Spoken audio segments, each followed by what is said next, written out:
하나님 말씀 이렇게 보겠습니다. 베드로전서 1장 22절의 말씀. 베드로전서 1장 22절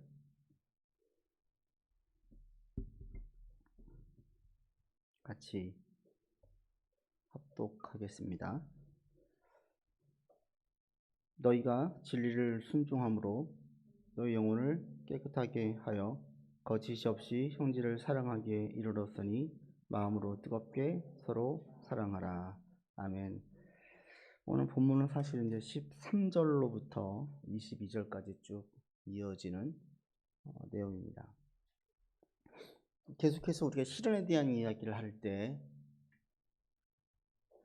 신약 성경에 나와 있는 모든 서신서들의 배경이 사실은 시련 가운데 있는 성도들이었고, 그들이 시련을 이겨내기 위해, 그들이 시련을 이겨낼 수 있도록 도와주기 위해서 제일 먼저 강조했던 것들이 교리였다라고 말씀을 드렸습니다. 신앙생활할 때 시련을 이겨낼 수 있는 가장 첫 번째 중요한 게 뭐냐면 믿음인데, 어떤 믿음이냐? 교리를 확실하게 믿는 믿음이에요. 하나님은 사랑이시다. 하나님은 전능하시다. 하나님은 천지를 창조하신 분이시다. 예수는 그리스도시다. 그분은 나를 택하셨다. 그분은 나를 보호하신다. 나의 삶을 통해서 하나님의 뜻을 이룰 것이다. 끝까지 나를 견인하여 주셔서 지켜주실 것이다. 이 믿음, 이게 시련이 올 때 제일 중요하다는 거죠. 왜? 시련의 특수성 때문에 그렇습니다. 시련이 오면 하나님의 사랑이 안 느껴지거든요. 하나님의 사랑이 느껴지면 시련을 그때 못 느껴요. 시련이란 생각이 안 들어요. 왜 힘들다 느껴요? 하나님의 사랑이 느껴지지 않기 때문에 힘들다고 느껴지는 거예요. 그러니까 그때는 우리의 이성을 동원해야 되는 거예요. 우리 믿음을 동원해야 되는 거죠. 그러면서 내가 곱씹어야 되는 거예요. 마치 초대교회에서 오는 사도들이 승천하신 예수님을 봤습니다. 그 이후에 사역할 때에 계속 예수님께서 나타나 주셨느냐? 아니었어요. 나타나시지 않으셨어요. 그럼 뭘로 살아야 되는 거예요? 뭘로 견뎌야 돼요? 믿음으로 견뎌야 되는 거예요. 성령의 도우심과 함께 하심도 있지만 공생의 기간 동안에 주셨던 말씀들, 또 부활하신 예수님께서 주셨던 말씀들, 또 자신이 볼 때 승천하셨던 그 모습들, 이것들을 계속 리마인드 하면서, 그래, 지금 내게 말씀해 주시지 않고 지금 내가 고통 가운데 있지만 이게 전부가 아니지. 계속 리마인드 시켜야 되는 거예요. 이렇게 해야 그 시련을 바르게 이겨낼 수 있죠. 그래서 우리 삶이 힘들고 어려울 때 제일 중요한 게 뭐냐면 교리를 확실하게 믿는 믿음이에요. 여기서 흔들리지 않으면 여러분 신앙에서 엇나가지 않습니다. 나를 택하심을 분명히 믿습니까? 나를 통해서 무엇인가 이룰 것을 믿습니까? 끝까지 내 인생을 보호하시고 지켜주실 것을 믿습니까? 여기에 아멘이라고 고백을 하면 어떤 어려움도 견딜 수 있어요. 그 다음 지난주에 말씀드릴 때 그 다음 베드로 사도가 권한 게 무엇이었습니까? 이성이었어요. 여러분은 이성과 지성을 사용해서 현실적인 시련들을 헤쳐나갈 수 있는 방법들을 모색하라. 다양한 방법들을 다각도로 생각해 보아라. 그렇게 해서 나가야 되는 것이지, 오직 믿음으로 지켜주실 것이야 라고 하면서 안일하게 나태하게 있을 때 도와주시지 않는다는 거예요. 이성을 사용해야 됩니다. 그러면서 자기 삶을 규모 있게 쓰라고 했습니다. 그게 근신이었습니다. 그런데 사도 베드로가 한 가지 또 강조하는 게 있어요. 우리의 삶에서 이성을 강조하고요, 그 다음에 근신을 강조했는데 또 한 가지 강조하는 게 있습니다. 그게 14절로부터 쭉 이어집니다. 여러분 눈으로 보십시오. 15절로부터 공통적으로 나오는 게 있습니다. 15절, 오직 너희를 부르신 거룩한 이심처럼 너희도 모든 행실에 거룩한 자가 되라. 16절, 기록되었을 때 내가 거룩하니 너희도 거룩할지어다. 15절과 16절에 반복되어진 낱말이 뭐예요? 거룩이에요. 거룩. 사도 베드로가 현실에서 시련을 이겨내기 위하여 첫 번째 이성이 되게 중요합니다. 이성을 사용하십시오. 또 한 가지, 자기 절제, 근신, 삶을 규모 있게 계획을 세우고 자꾸 계획을 세우고 나가는 것이 대단히 중요합니다. 힘들 때일수록 앞이 안 보일수록 계획을 세우시라는 거예요. 3개월, 6개월, 1년, 5년, 10년 뒤에 계획을 세우는 게 대단히 중요하고, 지금 삶을 규모 있게 사는 게 대단히 중요해요. 그런데 또 한 가지를 강조하는데 그게 뭐냐면 거룩이에요. 거룩한 삶을 살도록 힘을 쓰라는 거예요. 거룩한 자가 되라고 얘기해요. 이 거룩이 뭐예요? 죄가 없는 상태를 말해요. 거룩은 인간에게 없어요. 하나님의 속성이에요. 그런데 베드로가 지금 거룩을 말하고 있어요. 보통 거룩을 말할 때는 거룩을 죄와 연결시킵니다. 죄를 짓지 않도록 힘써라 이렇게 얘기하기 쉬운데 본문의 베드로는 거기에 포인트를 주고 있지 않습니다. 그럼 거룩을 왜 이야기했느냐? 여러분 14절 보십시오. 14절 같이 읽겠습니다. 너희가 순종하는 자식처럼 전에 알지 못할 때에 따르던 너희 사육을 본받지 말고 오직 너희를 부르신 거룩한 이처럼 거룩하라 그래요.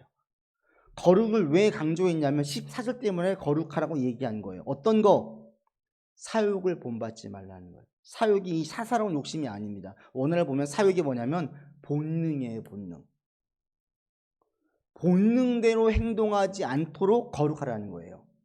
거룩을 강조한 이유가 시련이 오면 본능대로 행동하기 쉬우니까, 본능의 욕구에 드라이브를 걸어가지고 막 가기 쉬우니까, 그렇게 본능의 욕구에 따라가지 않도록 주의를 주기 위해서 거룩을 말씀하고 있는 거예요.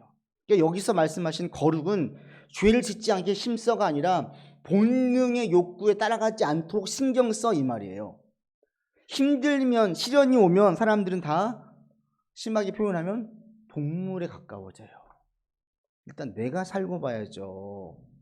양심 뭐가 중요하고 윤리가 뭐가 중요해요. 일단 내가 살고 봐야죠. 나는 죽든 말든 일단 나 먼저 살아야죠. 이게 힘들고 시련이 올 때에 사람들의 반응 아니에요? 지금 미국, 영국, 뉴질랜드 다시 또 화장지, 휴지, 사재기 난리가 났대요. 이게 기본이에요. 사람이에요. 힘들고 어려워지면 모든 사람들은 첫 번째 가장 먼저 가장 기초적인 것들, 육적인 것들을 채우는 것에 신경을 써요. 지금 내 코가 석자인데 내가 누굴 돌봐줘요? 누굴 신경을 써요? 이거예요. 시련이 오면 이렇게 되어져요.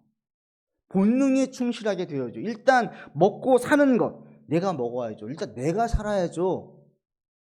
여기에 충실하고 이것을 추구하고 이것을 가장 중요하게 여기게 되어져요. 시련이 오면 그래서 이전과는 다른 것들, 동물에 가까운 것들이 더 크고 더 가치 있고 더 중요하게 와 닿습니다. 지금 시련이 오니까 사람들이 뭘 제일 중요하게 여기겠어요? 돈을 중요하게 여기지 않을까요? 또 돈도 하지 않을까요? 그래, 일단 돈이 있어야 돼. 막 집값이 막 올라가니까 어때요? 뭘 보겠어요? 그래, 집은 한 채 있어야 돼. 집이 있는 게 나쁘다는 게 아니에요. 이런 분위기가 자꾸 이런 것들에 대한 중요성과 이것들을 더 부각시킨다라는 거죠. 그러면서 사람들로 하여금 영적인 것에 신경 쓰지 않고 육적인 것에 신경 쓰게 만들어요. 육적인 것에 올인한 삶을 만들어요. 먹고 사는 것을 가장 중요하고 중시 여기게 만들어요. 먹고 사는 데 필요한 돈, 경제적인 것들 중요해요. 신경 써야 됩니다. 그런데 이것이 첫 번째가 아니라는 거예요. 돈은 돈의 위치에 있어야지 돈이 사람 위에 있다 보니까 돈이 사람을 부리고 있어요. 본능에 충실하지 않도록, 본능을 추구하는 신앙이 되지 않도록 경계하고 있어요. 이 본능에 추구하는 신앙, 먹고 사는데 하나님께서 다 공급해 주시기만 바라는 신앙, 여기에 머물러 있는 신앙.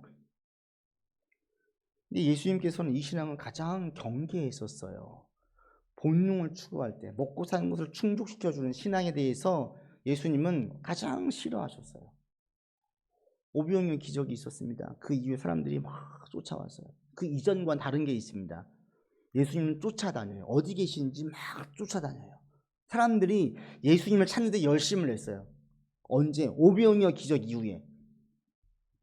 물고기 2, 떡 5개로 5,000명을 먹이고 12광주리가 남자, 이게 소문이 났어요. 그 당시에는 먹고 사는 게 너무 힘들었어요. 먹는 것 자체가 힘든 시대였어요. 그런데 갔더니 떡을 주더라 이거예요.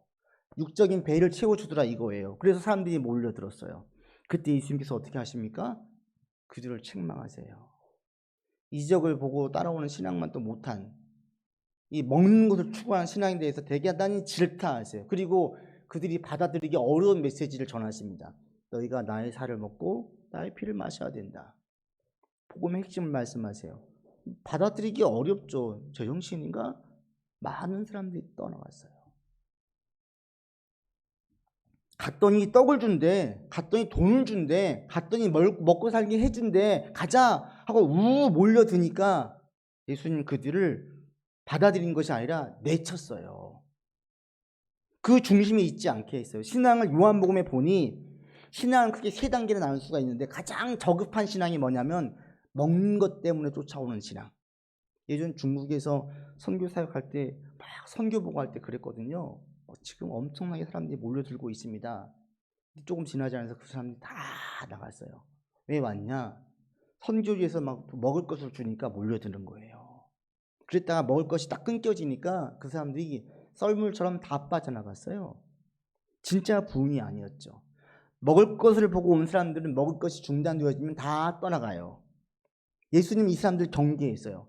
가장 저급한 신앙이 뭐냐면 먹는 것 보고 추구하는 신앙. 갔더니 떡을 준대, 갔더니 먹을 것 준대. 이 신앙. 그보다 하나 위에 있는 신앙이 기적 보는 신앙이에요. 예수님 병을 고쳤어. 저분이 죽은 자를 살렸대. 이걸 보고 오는 신앙이 그나마 이 먹는 것에 충실한 신앙보다 위의 신앙이에요. 그 다음 가장 좋은 신앙이 뭐냐? 예수님을 통해서 생명의 말씀을 듣는 신앙. 주의 말씀에 생명이 있으면 우리가 어디를 가겠습니까? 깨닫는 신앙. 예수 그리스도가 진짜 메시아이고 하나님의 아들이심을 깨닫는 신앙이 가장 좋은 신앙이에요. 기적을 추구하는 신앙. 이 신앙은 양날의 검과 같아요. 좋을 수도 있지만 그게 신앙을 시험들게 만들 수도 있어요. 지금 베드로가 경계하는 신앙은 뭐냐면 본능에 충실한 신앙, 먹고 사는 것에 올인한 신앙. 언제 이렇게 본능에 충실하게 심냐면 시련이 올 때 사람들이 동물이 되기 쉽다는 거예요. 동물은 어떻게 해요? 먹고 살기 위해 사냥해요. 일단 먹고 사는 게 충족되어지면 뭐예요? 그냥 자요. 아무것도 안 해요. 이게 동물이에요. 먹는 게 제일 중요해요. 그들에게 먹는 거가 가장 중요해요. 먹는 것만 해결되어지면 더 이상 근심 걱정이 없어요. 시련이 올 때 사람들이 왜 근심 걱정해요? 먹는 것 때문에 근심 걱정하는 거예요. 근데 먹는 게 해결되어지면 더 이상 근심 걱정이 사라지는 거예요. 심하게 말해서 동물과 다를 게 뭐가 있어요? 여기에 머물러 있다면. 그래서 사람들이 시련이 오면 먹고 사는 문제에 대단히 민감해지고 이것을 가장 크게 본다라는 거죠. 그런데 이런 본능에 추구하는, 본능을 크게 보는 신앙은 시련이 올 때만이 아니에요. 또 한 가지 언제냐면 풍요로울 때 사람이 또 본능에 충실하게 돼요. 보세요. 너무나 없으면 돈 하잖아요. 늘 돈이 없어가지고 아무것도 못해. 돈에 한이 맺히는 거예요. 돈 하게 돼요. 그런데 반대로 돈이 너무 많아도 돈 하게 됩니다. 왜? 돈의 힘을 알거든요. 돈의 맛을 봤어요. 어디 가든지 다 굽신거려요. 어디 가든지 자기가 항상 높은 자리에 있어요. 어디 가든지 늘 VIP예요. 다 대접받아요. 어디 가든지 모든 사람 다 나이스하게 대해줘요. 왜? 돈 때문에. 돈이 너무 많아도 돈하게 되어져 있어요. 돈의 위력을 맛보면. 풍요의 시기가 되어지면 사람들이 어떨 것 같아요? 만족할 것 같으십니까? 절대 만족하지 않아요. 지금의 사회는 더 만족하지 못하게 만들잖아요. 만족하지 말라 그래요. 만족하면 뭔가 무능한 것 자처럼 보여요. 야망이 없는 사람처럼 보여요. 만족하지 말고 더 큰 부자가 되라고, 더 많은 것들을 이루라고 이야기하죠. 풍요로워지면 여전히 본능에 충실하게 돼요. 이스라엘 백성이 그랬습니다. 북이스라엘 시대의 가장 풍요로운 시대가 언제였냐면 아합 시대였어요. 아합 왕 시대. 그의 아내가 이세벨이로 왕비가 있던 시대. 그때 풍요로웠어요. 근데 영적으로는 대단히 타락했어요. 그래서 그 당시에 유명한 엘리야가 나와서 그들 가운데에 진정한 신은 하나님이심을 알려줬어요. 근데 그때가 영적으로 얼마나 타락했었냐면 바알이 이방신을 섬기는 바알과 아세라를 섬기는 이 아합이 바알과 아세라를 섬기는 사람들 850명을 녹을 주고 후원해주고 제도적인 장치를 마련해가지고 그들을 보호해줬어요. 근데 그 시대가 물질적으로는 풍요로웠어요. 영적으로는 한없이 타락했습니다. 그때 엘리야가 그들 가운데에 진정한 하나님이 바알이 아님을 증명해줬어요. 제사를 통해서 모든 사람들에게 진정한 신은 야훼 하나님을 알렸어요. 그때 사람들이 반응이 어때요? 회개합니까? 안 해요. 머뭇머뭇거려요. 그들 가운데 진짜 신이 어떤 신인지를 보여줬는데 아무도 반응하지 않아요. 엘리야가 정신적으로 정서적으로 충격받았어요. 그래가지고 하나님한테 나만 남았습니다. 아무도 하나님 따라가지 않습니다. 왜요? 그들은 지금 좋거든요. 하나님이 도와주시지 않아도 괜찮아요. 바알과 아시라를 섬기는 이 우상이 가득해도 괜찮아요. 죄가 많아도 괜찮아요. 하나님 책망해도 괜찮아요. 왜? 지금 잘 먹고 잘 살고 있거든요. 여행 다니고 있고 명품 샵 사고 있고 내 여유를 충분히 즐기면서 살고 있고 요트도 사고 내가 하고 싶은 거 다 하면서 살고 있어요. 하나님 안 계셔도 괜찮아요. 하나님을 증명해 줘도 머뭇거려요. 맞긴 맞는데 하나님인 건 알겠는데 선뜻 안 가는 거예요. 왜? 아합 왕이 자기를 풍요롭게 해줬거든요. 바알과 아세라를 섬겨도 아무 문제가 없었거든요. 물질이 풍요로워지면요, 진정한 메시지가 증거되어지고 하나님이 하나님 되심을 증명해 줘도 안 따라와요. 왜요? 육적인 동물이 돼서 본능에 충실하다 보고 본능을 추구하게 되니까 그래요. 여러분, 지금 우리 한국의 교회들을 보십시오. 어떤 것 같습니까?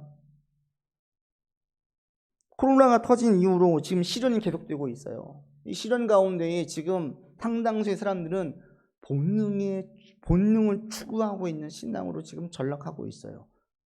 여러분이 어려움 가운데 있다면 내가 본능을 추구하지 않도록, 즉 뭐냐면 돈 하지 않도록, 돈이 가장 최고로 인정하지 않도록 내가 깨어 있어야 되는 거예요. 근데 또 한편으로 어떤 생각을 하게 되었냐면, 코로나 이전의 상황을 보니까 우리가 풍요의 시대였잖아요. 대한민국이 이렇게 잘 산 적이 없었거든요. 풍요의 시대일 때에도 여전히 우리 대한민국이 본능을 추구하고 있지 않았나, 대한민국의 한국 교회들이 본능을 추구하고 있는 신앙이지 않았나라는 생각을 하게 됐어요. 이 시기를 지나면서 지금 제가 계속 생각하면서 분명히 정리된 게 한 가지가 있습니다. 코로나 터지기 이전이에요. 70 넘으신 권사님 한 분과 대화할 기회가 있었습니다. 그분이 저에게 그래요. 목사님, 우리 교회 목사님은 하나님께 큰 복을 받았어요. 신령한 목사님이 그래요. 자기가 섬기고 있는 교회 목사님이 개척해서 30년 넘게 지금 교회를 하고 있는데 아주 신령하대요. 왜요? 목사님이 큰 부자가 됐어요. 어디 땅을 봤는데, 땅을 사놨는데 부자가 됐대요. 그리고 목사님 교인들에게도 얘기했대요. 저기 땅 사라고 그랬대요. 그때 목사님 말씀 듣고 땅 산 사람들은 다 부자가 됐대요. 목사님이 큰 복을 받았어요. 이러는 거예요. 제가 그런 얘기도 처음 들어본 거라 어떻게 반응을 못 하겠는 거예요. 그러시네도 못 하겠고, 그 연세 많으신 권사님에게, 늘 새벽 세미나를 나오고 계신 권사님에게 아니에요라고도 못 하겠고 그냥 넘어갔어요. 그러면서 제 속에서 계속 고민되는 게 뭐였냐면, 저걸 진짜 복으로 봐야 되는 건가? 시간이 한 2년 이상 지났어요. 제 안에 확실하게 정리된 게 있어요. 이건 지금 우리 한국 교회가 문제가 있구나. 진짜 문제가 있구나. 이거 확실하게 정리하게 될 수 있었습니다. 왜? 그 교회가 이상한 교회도 아니고 그 권사님 이상한 권사님도 아니에요. 보편적인 교회에서 열심히 새벽예배 나가면서 기도하시는 권사님이에요. 그분의 결론이 뭐예요? 우리 목사님은 신령한 목사님이고 교인들 다 복 받았는데 뭘로 평가합니까?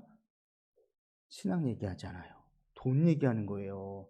부자가 됐대요. 한마디로 말하면 큰 부자 됐으니까 복 받은 거래요. 그 얘기가 돈을 추구하는 곳에서 이 얘기하는 것이라면 오케이예요. 시장 경제 속에서 그렇게 얘기가 된다면 오케이예요. 그런데 교회에서 이런 얘기를 한다면 이게 맞을까요? 이걸 으뜸으로 얘기하는 것이 정상입니까, 여러분? 깨달은 거예요. 이건 지금 한국 교회가 잘못 가고 있구나. 이렇게 말할 수는 있어요. 우리 교회 목사님 신령한 목사님이에요. 왜요? 교인들이 신앙생활 하면서 다 마음의 기쁨을 찾았어요. 마음의 평안을 얻었어요. 더 행복해졌어요. 그래요? 예. 덤으로 좀 삶이 나아지긴 했어요. 이건 덤이어야 되는데 바뀐 거예요. 예수를 잘 믿고 큰 부자가 될 수도 있습니다. 아닐 수도 있어요. 크게 성공할 수도 있습니다. 아닐 수도 있어요. 그런데 교회에서는 부자가 되었느냐 아니냐, 성공했느냐 아니냐가 그 사람의 믿음의 척도가 될 수 없는 거예요. 신령한 목사님의 기준이 될 수가 없는 거예요. 성경에 근거하면 가장 신령한 목사님은 어떤 분이에요? 저 목사님이 신령하셔요. 왜요? 목사님이 말씀을 듣고 있으면 우리가 영적인 존재라는 사실을 깨닫게 되거든요. 내가 너무나 돈했으면 깨닫게 되거든요. 내가 걱정했던 많은 부분들이 너무나 이생에 대한 것들이었으면 깨닫게 해주셨거든요. 마음의 평안을 찾게 해주세요. 우리가 동물이 아니면 깨닫게 해주세요. 하나님의 나라가 있으면 알게 해주세요. 예수님 나라를 사랑하시면 알게 해주세요. 정말 신령한 목사님이네요. 맞아요. 이렇게 가야 되는 거예요. 그 다음 그보다 조금 질이 떨어진 목사님은 어떤 분인지 아세요? 저 목사님은 병을 고쳐주셨어요. 기적이 있어요. 이게 그 다음 레벨인 거예요. 그 다음 레벨. 가장 저급한 레벨이 뭐예요? 저 교회 다녔더니 다 부자가 됐어. 다 집을 샀대. 이건 예수님이 경계하는 신앙인 거예요. 다시 말씀드리지만 그 권사님이 나쁘다는 게 아니에요. 잘못했다는 게 아니에요. 너무너무 좋은 권사님이에요. 저와 우리 교회를 위해 기도해 주신 권사님이에요. 저를 아껴주셔요. 그럼에도 불구하고 제가 안타까운 건 우리 지금 한국교회가 자꾸 본능을 추구하고 있는 교회로 가고 있었구나. 이거를 깨닫게 해주시는 거예요. 힘들어도 본능을 추구하는데 잘 살아도 본능을 추구해요. 제가 얼마 전에 TV를 보면서 다시 한번 이걸 깨달았어요. 얼마 전 TV 어느 프로에서 국립과학수사연구원 법의관으로 있는 하홍일 씨가 나왔습니다. 하홍일 씨가 TV에 나왔어요. 이분이 그 드라마 사인, 의학 드라마 있잖아요. 사인 드라마 실제 모델이었대요.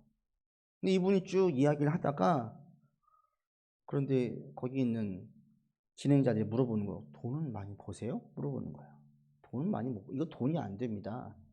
그러면서 하는 말이 근데 돈이 다는 아니잖아요. 이러시는 거예요. 그러니까 거기 있던 진행하는 사람들이 전부 다 존경의 눈빛을 보내요. 이러면서 저는 사실 그걸 보면서 조금 놀랐어요. 그렇구나. 우리 한국 사회가 돈이 전부는 아니잖아요 라고 얘기하는 것이 그렇구나.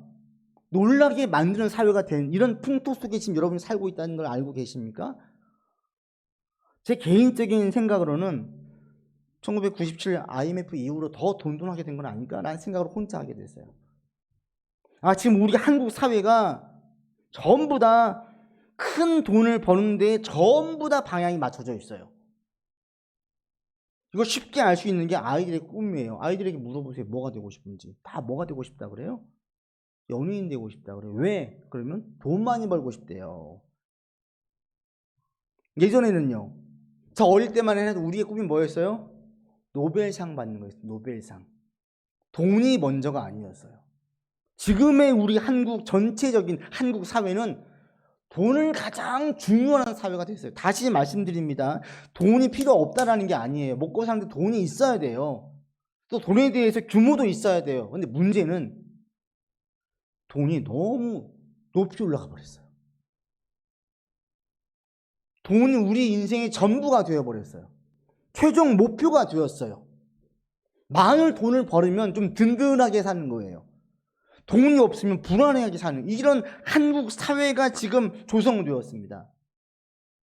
여러분 여기에서 우리가 휩쓸려 가지 않기를 바랍니다. 이게 어떤 신앙이에요? 본능을 추구하는 신앙이라는 거예요. 본능을 추구하는 신앙.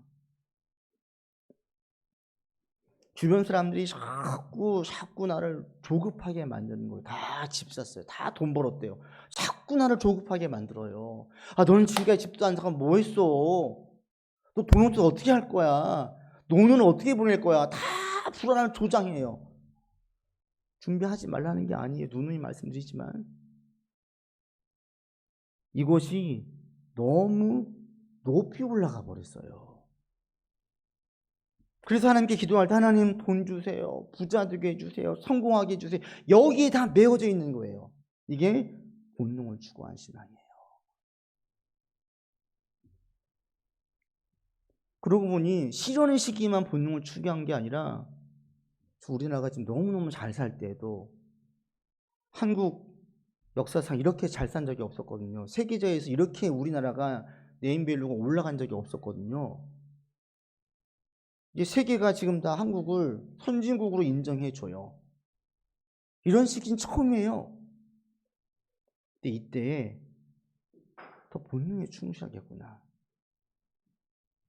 우리나라 말에 그런 말이 있잖아요. 내가 돈이 없지 가오가 없냐? 어느 순간부터 사람들이 가오가 없어졌어요. 이 가오라는 말이 원래 일본어로 얼굴 뜻하는데 체면을 속되게 이르는 말이에요. 내가 돈이 없지 체면이 없냐? 사람들이 체면이 없어졌어요. 돈만 벌 수 있다면 욕좀 먹는 거, 윤리 좀 깨는 거, 좀 뻔뻔해지는 거, 양심이 없는 것, 이거 신경 안 쓰는 거예요. 막 연예인들이 드러내놓고 공개적으로 노골적으로 다 얘기를 해요. 체면이 없어요. 양심이 없어요. 여러분, 이게 정상이 아니라는 것들을 우리는 알고 계셔야 됩니다. 이걸 깨우치셔야 돼요. 여러분, 우리가 돈이 없죠, 가오가 없어요?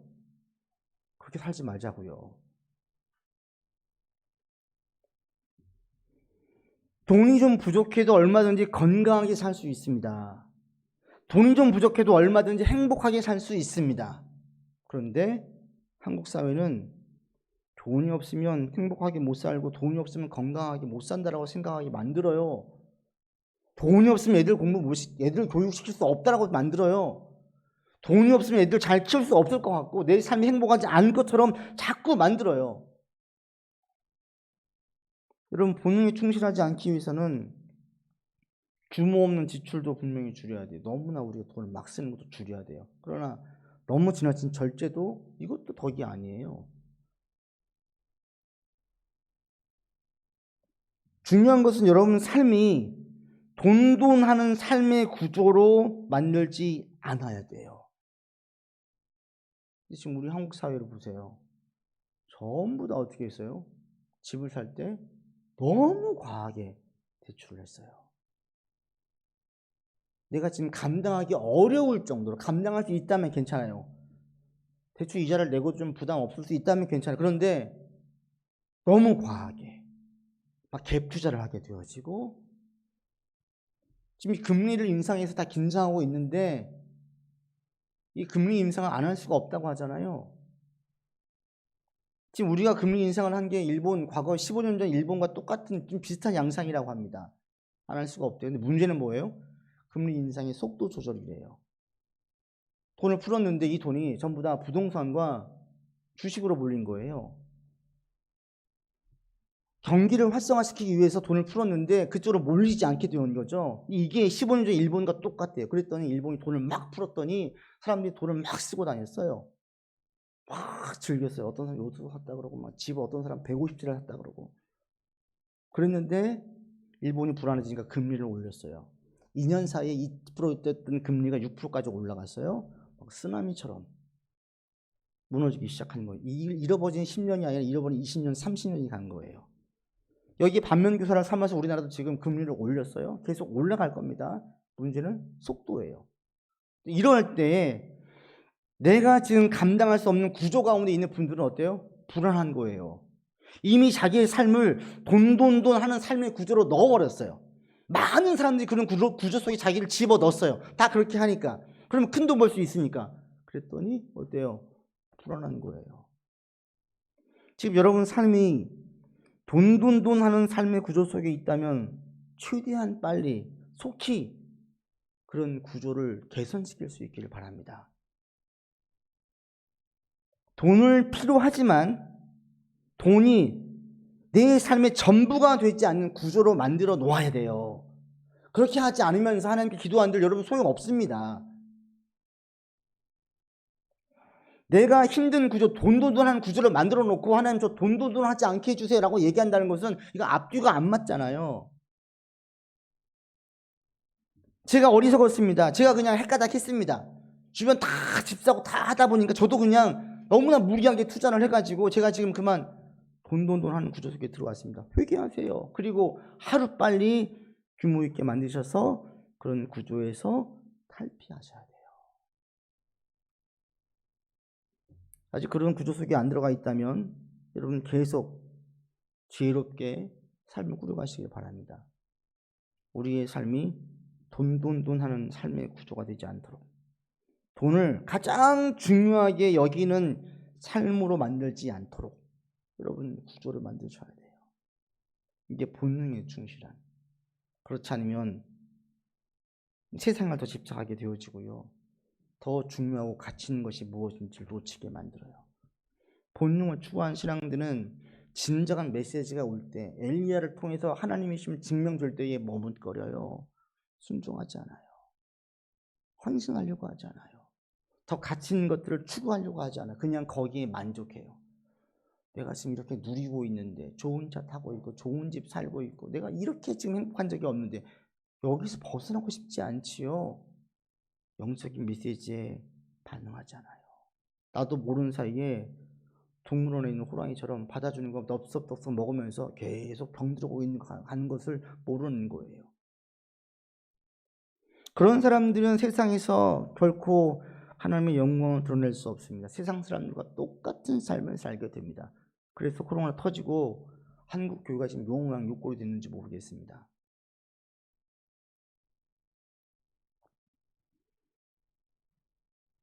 지금 우리가 더 본능에 추구하지 않는 신앙으로 더 큰 가치, 더 중요한 것, 그리고 가장 중요한 것이 영혼임을 계속 발견하고 깨달아가면서 사는 삶이 되어야 됩니다. 여러분, 우리가 돈이 없지 가오가 없습니까? 이거 중요하게 여기셨으면 좋겠습니다. 신앙 안에서의 가오. 그러면서 나아갈 때 내 인생 책임지시고, 그리고 분명하게 나를 통해서 영광 돌리실 것이다 확신이 우리 안에 있으면, 세상 사람들이 전부 다 벌벌 떨 때 우린 떨지 않고 나가면서 평안 가운데 지낼 수 있습니다. 여러분이 본능을 추구하지 않는 신앙으로 설 수 있기를 바랍니다. 오늘 우리가 여기에만 좀 초점을 두고 싶네요. 더 많은 메시지가 있지만 오늘 우리가 이 부분만 좀 신경을 쓰고 생각하면 좋겠다 싶습니다. 시련을 이겨내는 신앙, 교리가 가장 중요합니다.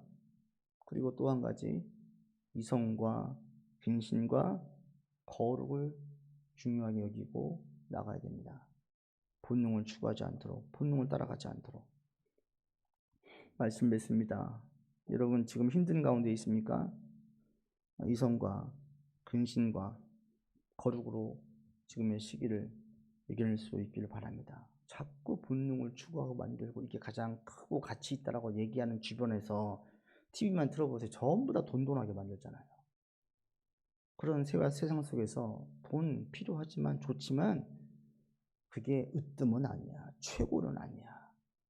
계속 고백하시면서 영적인 자로 깨어 있으시고 더 가치 있고 더 중요한 것들을 놓치지 않는 삶으로 살아가시는 여러분들이 되기를 주의 이름으로 간절히 부탁을 드립니다. 기도합시다. 아버지 하나님, 우리의 삶에 시련이 올 때에 더 동물이 되기 쉽습니다.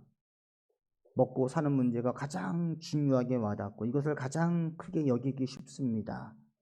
우리의 신앙이 여기에 매몰되고 이 속에서 휩쓸려가는 신앙 되지 않게 하여 주시옵소서. 돈 필요합니다. 돈이 있어야 넉넉하게 평안하게 살 수 있을 것 같습니다. 그런데 아버지 하나님, 돈이 채워진들, 삶이 풍요로워진들, 참된 평안이 없음을 모두 알게 하여 주시고 이걸 깨달은 자들은 이 평안을 놓치지 않게 하여 주시옵소서. 세상이 줄 수 없는 것들, 참된 평안을 주시는 주님을 다시 한번 만나게 하시고 주님 안에서 참된 평안을 누리게 하시고 이 평안이 내 삶을 세우고 내 삶의 성령의 능력을 맺는 원동력이 될 수 있도록 하여 주옵소서. 혹여 하나님, 우리의 삶의 구조가 이미 돈에 매몰되어지는 구조 속에 빠져있는 자가 있습니까? 근신하게 도와주시고 삶을 규모 있게 잘 조절하여서 매몰된 삶의 구조 속에서 빨리 빠져나올 수 있도록 주여 인도하여 주옵소서. 우리 구주 예수 그리스도 이름으로 기도드립니다. 아멘.